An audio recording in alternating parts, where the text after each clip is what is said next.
জীবনের সাথে এটা সেট করে নেন যে আমি কখনো হারি না, আমি হয় জিতি নয় শিখি।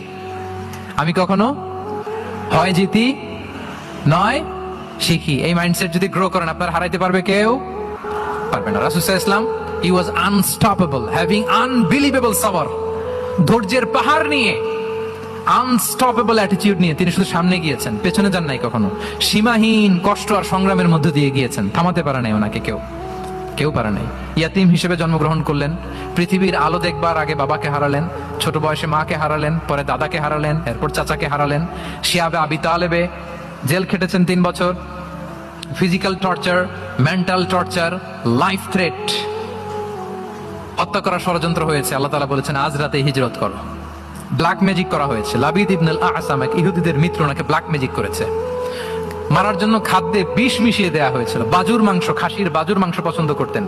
খাইবারের এক ইহুদি নারী এই ছাগলের এই মাংসের মধ্যে বিষ দিয়ে দিয়েছিলেন। ইহুদিদের পক্ষ থেকে betray, treachery, conspiracy and what not, কি বাকি ছিল বলেন?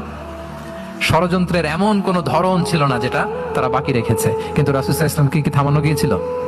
বলেন, থামানো গিয়েছিল? গোটা বিশ্বব্যাপী উনি ছড়িয়ে দিয়েছিলেন লা ইলাহা মুহাম্মাদুর। So nothing can stop him. করার আমাদের যে লক্ষ্য, ওই লক্ষ্য পানে আমরা পৌঁছবই। আমাদেরকে কোনো কিছু থামাতে পারবে না ইনশাআল্লাহ। বলেন।